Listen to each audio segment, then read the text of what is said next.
The tall grass moves, and you didn't move it. You're standing in dry African savanna gone gold in the evening light, and 30 feet away something shifted its weight and went still. You can't see it, it can see you. It has been watching you longer than you've been standing here.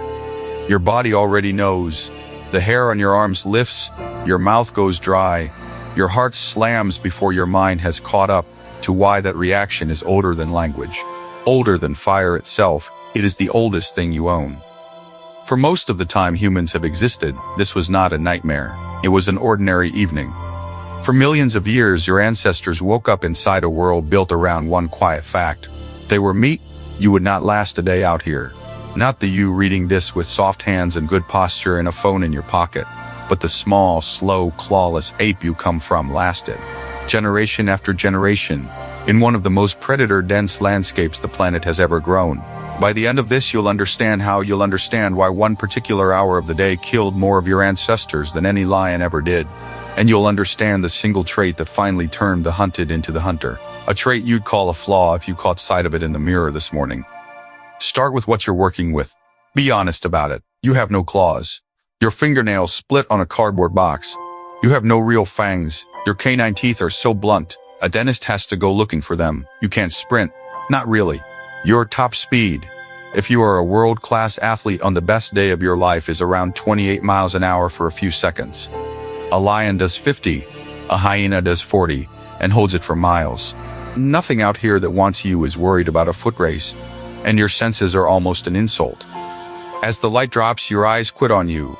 You have some of the worst night vision of any large animal on that plane. The leopard 30 feet away has a mirrored layer behind its retina that doubles whatever starlight there is. You have nothing like it. When the sun goes down, you go blind, and everything that eats you does not. So how are you here at all? For a long time, the story ran the other way, that your ancestors came down from the trees as hunters, killers, apes with a taste for blood. In 1924, a scientist named Raymond Dart lifted a small fossil skull out of a lime quarry at a place called Taung in South Africa. It belonged to a child, one of the earliest members of the human family ever found. More than 2 million years old, Dart saw the broken animal bones around it and decided he discovered a little killer. He had it exactly backwards.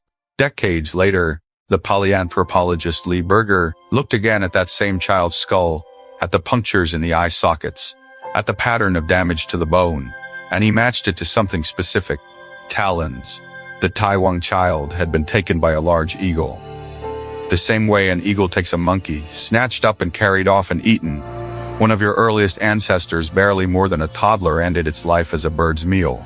It was not the last clue like that in a cave system called Swartkrans. Not far away, a scientist named Bob Brain spent years reading old bones. He found a fossil skull with 2 neat holes punched through the top of it. For a long time, nobody could say what made them. Then Brain lifted the lower jaw of a fossil leopard and held its fangs to the skull. The 2 teeth slid into the 2 holes, a perfect fit. That young human had been killed by a leopard, hauled up into a tree the way leopards store a kill, and dropped into the cave below. Brain wrote a whole book about the bones in those caves. He called it The Hunters, or The Hunted. The title was the answer. This is the part that quietly rearranges everything you were taught. 2 anthropologists, Robert Sussman and Donna Hart, went back through the fossil record and laid it out without flinching, in a book called Man the Hunted. For most of your evolutionary story, you sat at the top of nothing. You were prey. Lions took you. Leopards took you. Hyenas, ancient cats with teeth like carving knives. Crocodiles at the water. Eagles from the sky. Even snakes in the grass. You were on nearly everyone's menu, so say it plainly. Your ancestors did not survive Africa by being dangerous. They survived it by becoming something no predator had ever hunted before. Picture one morning, more than 100,000 years ago. A band moves toward water in the gray light before dawn.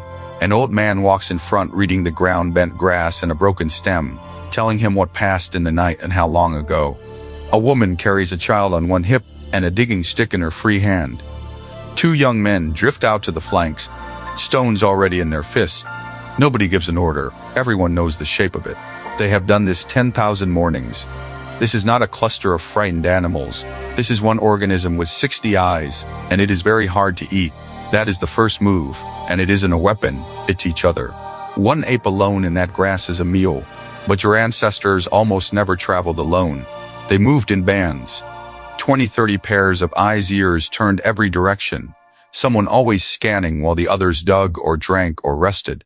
A leopard's entire craft is the ambush. The single strike from cover before the prey knows it exists. A group destroys that. The instant one of them shrieks and points, the ambush is dead, and 30 animals are on their feet, throwing rocks and screaming and moving toward the cat instead of scattering from it. Predators hunt the one who wandered off. Your ancestors made sure there almost never was one. Then they picked up those rocks, and this is stranger than it sounds. You can throw, genuinely throw hard, fast, and on target, in a way nothing else alive can match. Chimpanzee is far stronger than you, and it throws like an angry infant. You can put a stone through the air at over 90 miles an hour and hit a moving shape across a clearing. A researcher named Neil Roche worked out when that gift arrived. Around 2 million years ago, the shoulder of your ancestors rebuilt itself into a kind of slingshot, loading energy into the tendons and releasing it in a snap. They had turned their own arms into the only long-range weapon on the savanna. Now a predator couldn't even close the gap. A hail of stone reached it first. And then came the thing that finally owned the night. Remember that hour? The one that killed more of your ancestors than any single predator ever did. It was dusk, bleeding into dark. The exact moment your useless eyes shut down and every hunter's eyes switched on. For most of your history, nightfall was a wall you could not cross. You climbed or you huddled and you waited, and some of you never saw the light come back. Fire changed the arithmetic of the dark. Once your ancestors learned to catch it, feed it, and carry it from camp to camp, the night turned over.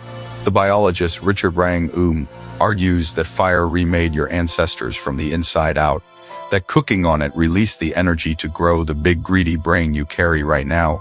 But fire did something cruder and faster too, right there in the black. It pushed the eyes back almost nothing. Wild walks willingly into open flame. A ring of fire, a ring of bodies inside it. And for the first time your ancestors held the one thing that had always held them. The night became theirs. Then they did the thing no prey animal was ever supposed to do. They started hunting the hunters, and they did it with the two things you'd swear were weaknesses. Your bare skin, your sweat. You are one of the sweatiest creatures alive. Millions of tiny glands, a body left mostly naked to the moving air. It feels like a design flaw right up until you learn what it's for. Two scientists, Daniel Lee Berman and Dennis Bramble, showed that the human body is engineered, from the springy tendons in your legs to a small ligament that steadies your head, to run long, not fast long, and to pour off heat the whole time. A lion beats you over 30 seconds. But in the furnace of midday, the lion has to stop. It wears a fur coat, it cools itself by panting, and panting isn't enough. It overheats, and it quits. You don't. That you can keep moving at a steady jog through the worst heat of the day, sweating and cooling and following the tracks in the Kalahari. Sun hunters still do exactly this. A researcher named Louis Liebenberg ran beside them and watched a man chase an antelope for hours under a high sun, never fast, never stopping until the animal's own body cooked it from within, and it simply folded, unable to lift another leg. No claws, no speed, just a naked ape that would not stop coming to the animals of Africa. That was a brand new kind of terror, and it wore your face. By roughly 60,000 years ago, in a South African cave called Sibudu, your ancestors had gone further again. The archaeologist Marlies Lombard studied the tiny stone points left in that cave and found the fingerprints of arrows on them. A bow, and on some chemical traces that hint at poison. Now the small, soft, sweating ape could kill from across a clearing in silence and never be touched at all. So look at what all of that left inside you. The drop in your stomach in an empty parking garage. The way your head turns toward a sound before you decide to turn it. The odd comfort of a crowd, and the very specific unease of being the last one awake in a silent house. The fact that a fire, even now, even sealed behind glass, makes a whole room feel safe. None of that is random. And none of it is weakness. It's the prey animal that lived inside your ancestors for millions of years, still keeping watch behind your eyes. Your ancestors did survive Africa. That isn't a figure of speech. The proof is that you're here reading this. Every single one of them, in an unbroken chain running back into that gold grass. was hunted by something with sharper teeth and better eyes, and every single one of them lived long enough to hand the line forward. Not one link ever broke, not once across millions of years. So no, you wouldn't last a day out there on your own. You were never meant to be on your own. That was always the trick, the whole of it. The grass still moves in you. And some part of you, the oldest part, is still listening for it. If the world you came from feels a little closer now, that's exactly the point. Subscribe, and every week we'll uncover another piece of who you used to be.